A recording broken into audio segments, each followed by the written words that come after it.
Greetings, Starfish Astrology here, giving you a video on Sun and Moon in Gemini. Seems kind of a scary combination. There's a little bit of a bias against Geminis. I think I sort of know why. I don't think it's right to bias against any astrological sign, and I'm all for fair treatments. But I can understand why. There is, tarot-wise, the Magician is associated with Gemini. It's, I believe it's the first major arcana card, or one of them. And it, in an augury sense, it represents using your talents and your abilities and tapping into your potential in order to make changes.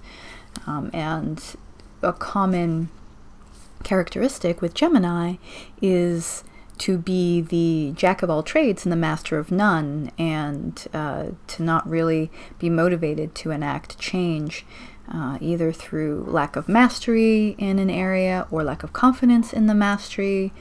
So, and then the downside of the Magician is ill intentions or not being sincere. So, you know, Geminis have a reputation for being flighty and also for being two-faced. I mean, there's two of them. There's Castor and Pollux.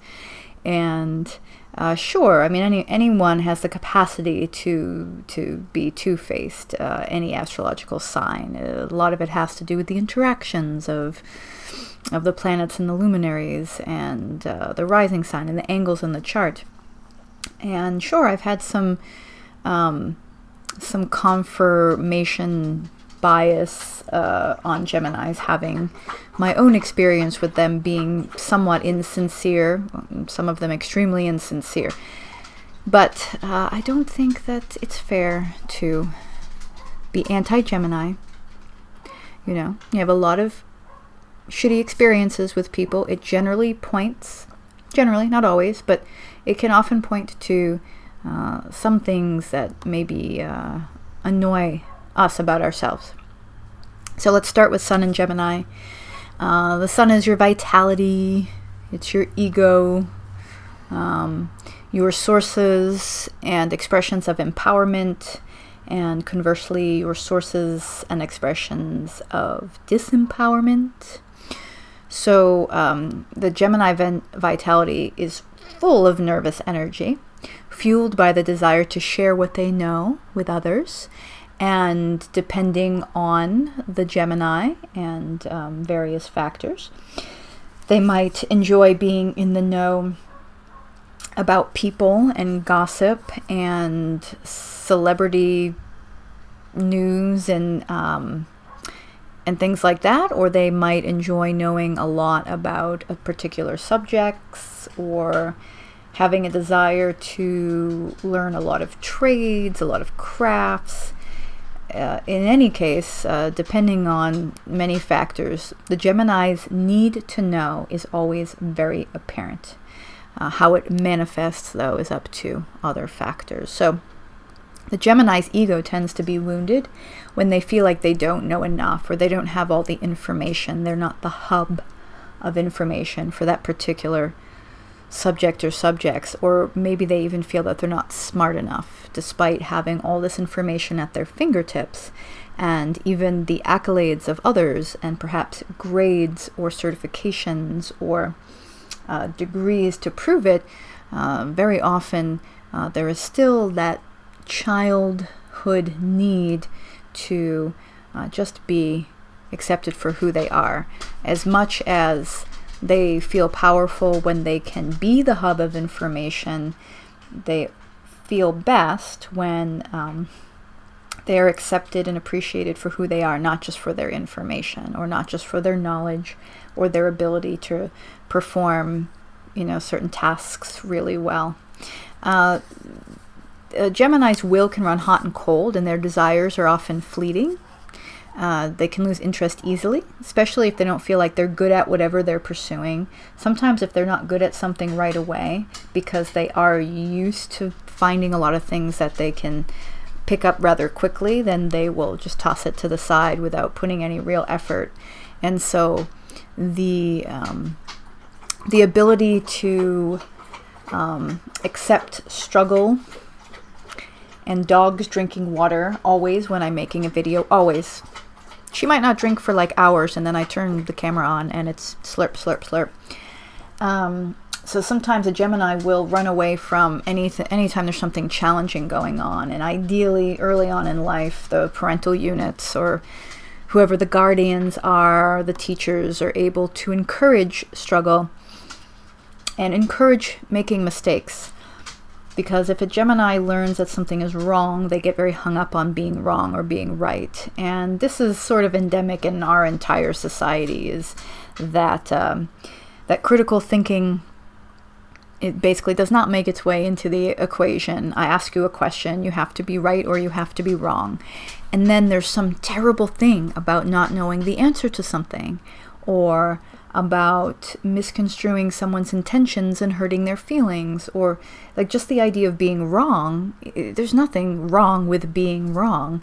And more so than most astrological energies, I find that Gemini and Sagittarius, and they're both opposites in particular, really hate being wrong. And we can throw that a little bit into Leo's corner too, because there's a big pride factor. But being a Leo doesn't automatically mean that you're a prideful person. Same thing, you know, with being a Gemini. But we're talking about double Gemini here, right? So if they can learn early on that not always having the answers is okay and it doesn't make them a bad person, then their confidence will be much greater at an earlier age, right? So the Gemini feels empowered when they are looked to as a teacher or a guide, when their talents are recognized, and they feel disempowered when they're ignored or not seen as useful or passed by or unable to contribute to a project. They take power from others by talking over them or making them feel like they're not worth listening to. Essentially, we generally take power from others by projecting our own insecurities, right? So sometimes a Gemini, again, not wanting to be wrong, there's this strong desire in this particular sign to want to be the fountain of rightness, of information, of always having the answers. So they tend to blame others for their own shortcomings, and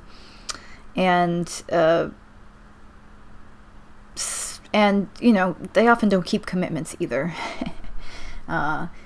Rescheduling, canceling, not showing up, being late all the time is a common, it's common of a lot of the mutable signs, I would say, in general. If you're heavily influenced by a mutable sign, Pisces, Gemini, Virgo is the one exception. Virgo is more mercurial in any case. Although I've met plenty of Virgos, but Sagittarius, their concept of time is a bit more fluid. So when they're heavily influenced in that way, they can be very flighty, especially the air, right? The air mutable. A Gemini gives powers to others by being genuinely interested in them, because people are like little sources of information. A Gemini that's able to not be so self-obsessed and is able to see the value of other people's experiences will be very keenly interested in what other people have to say and learning about their history and what they like to do and what they're interested in. And Gemini is generally one of the lesser judgmental signs. There's this all-inclusiveness about the Gemini. So unless there's some serious fixed signs going on in the mental process, you know, something that's blocking the Gemini energy or something like that, most Geminis, especially the double Gemini, will have a big interest in a lot of things. And if you know one of them for a long time, you might, you know, realize that over a period of years, they'll be keenly interested in one thing, and then in the exact opposite, like 10 years later. There's almost no judgment in all the different, anything you could be interested. We're talking about belief systems, political systems, subjects of nutrition, of history, whatever, anything. Something that you might feel is totally the antithesis of what they used to be really into. Suddenly they're into. And so you have to be aware that this Gemini, single or double, especially the double Gemini, will flit in and out of interests, and don't count on them being stuck on one thing for too long. Even if it seems really extreme and awful or really good, just in a few years, don't expect that they're going to have the same exact interests. And then, if a Gemini does not feel, very powerful, they tend to be very keen when other people are mirroring their own shortcomings. Like, they really get it, but it's quite hard for them to sit with it and not point fingers. Using reflection to evolve rather than to deflect is a really seems to be a difficult skill, because we're talking about the Gemini being the child, and the two children of the zodiac is really, they're the twins. So there's a high degree of like semi-narcissism that occurs, because it's almost hard for them to grow out of them being very internally focused, me focused, to the point where they almost don't recognize what's going on around them with other people, the people that they care about, the people that they live with, the people that they share a community with. A Gemini's emotions, we're going into the moon sign manifestations now of the energies of Gemini. The emotions are often felt in their head and often intellectualized before they can be properly embodied. And their intuition is more from seeing patterns than visceral gut reactions. So similar to Moon in Aquarius. Aquarius is ruled by Uranus. Uranus is about patterns and organizing. And air signs in general tend to see patterns. And so they tend to want to see people in their most guileless light, and they often don't pay attention to the patterns, even if they see them, despite them being fairly obvious to everyone else. There is that sense of seeing people from an emotionally childlike point of view, where everything is new to them. And it's okay. There's a certain benefit to that, because then there are people like Moon in Taurus, or, just to name one of a few, who get very easily stuck in the past, and then everything that reminds them of some terrible thing, it's going to be terrible, this person's going to betray me, and then it becomes this constant cycle of self-fulfilling prophecies. So the Moon in Gemini in some ways has a lot to learn from, because they can look at things from an entirely new baby-like point of view. And although it means that sometimes they get themselves into crappy situations a lot, this double air thing, it's easy for air signs to kind of get over stuff and move on to the next thing. The trick is to learn from the experience. And so the moon is, the luminary of the home and security and how you feel safe. So it makes a Gemini feel at home as a constant stream of giving and receiving information, both of the mind and of the heart. Yes, Geminis have hearts.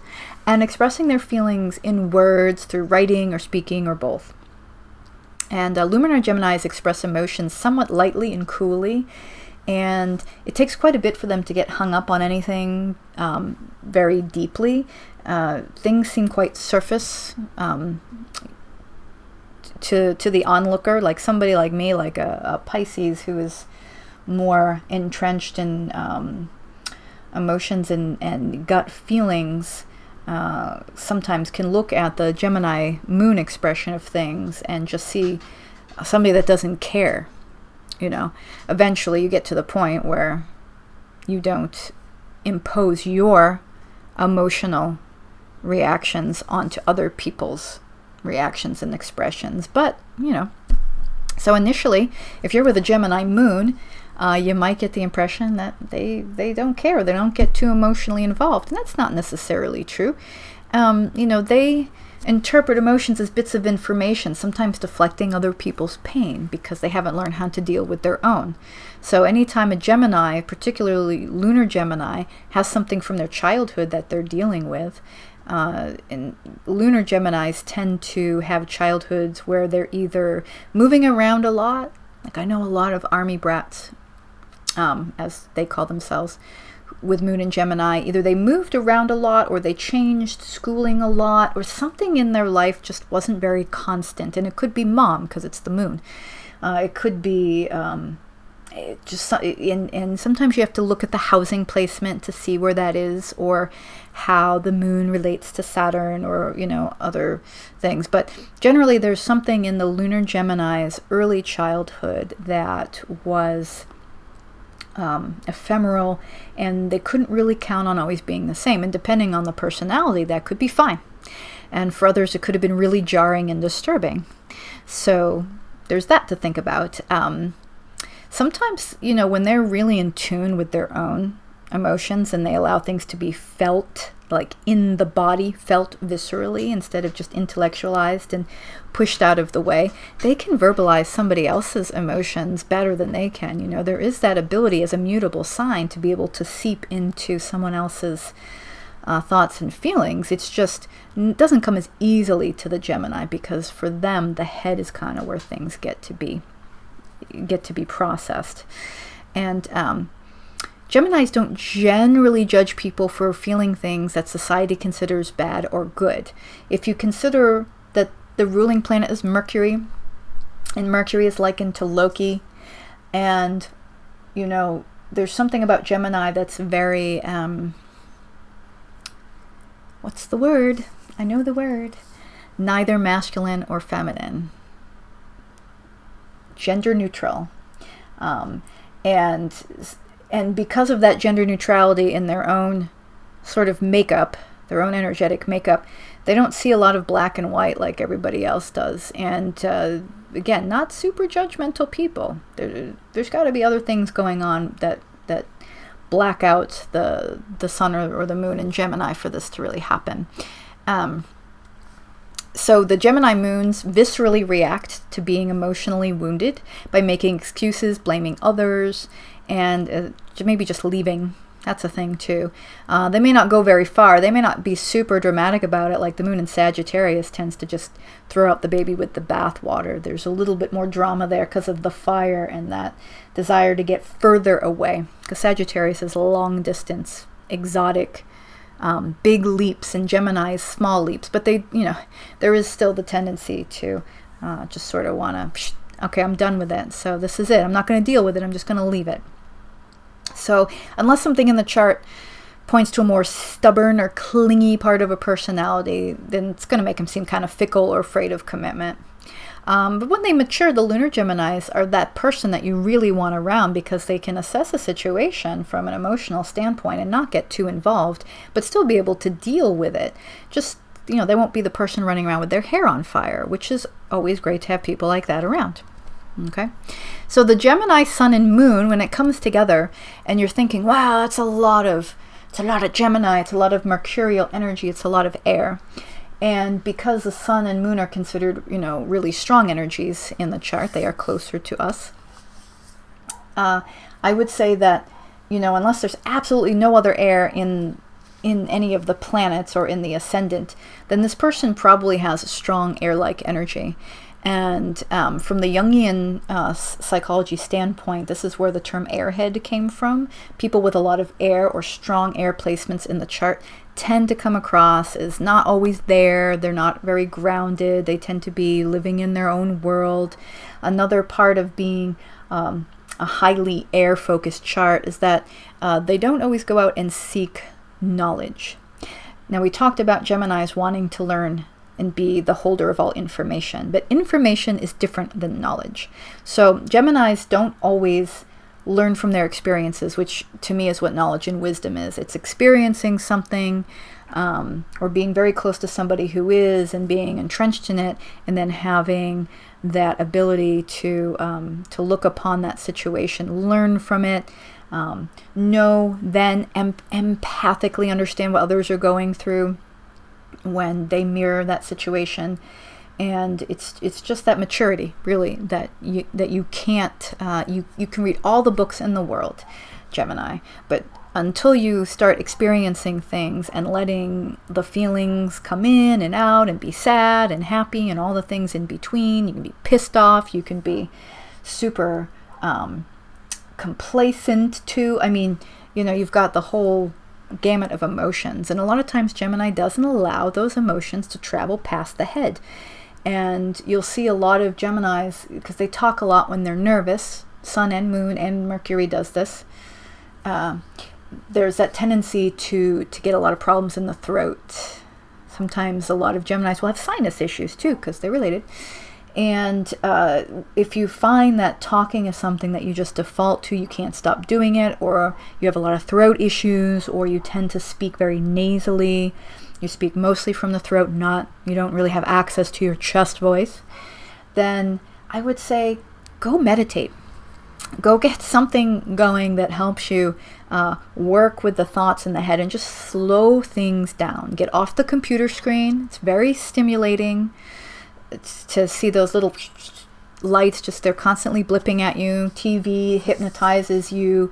All of that stuff can actually be really damaging in large amounts to everyone, of course, but Gemini in particular. There's a lot going on up here, and generally they don't need more of it being fed into their subconscious. So Geminis, more than anyone, I think when you have a strong Gemini energy, everyone can benefit from meditating, just breathing properly for a few minutes, engaging in some sort of practice that allows you to detach from the things society tells you is important, which is basically nothing is really all that important, to be honest. You are, and to learn how to not be so hung up in the thoughts. And you are not your thoughts. You're not your thoughts until your thoughts start becoming actions, and in which case the Gemini has to be careful, because actions and thought and words don't always mesh up.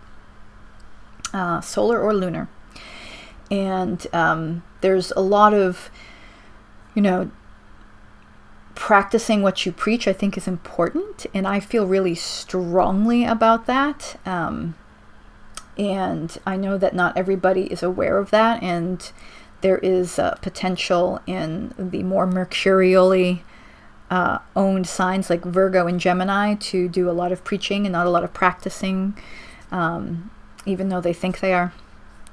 And so the best thing for this nervous energy and for this this flitting back and forth between not really knowing what they want or knowing how to deal with any past childhood or early life trauma is really all about seeking a little bit of outside help.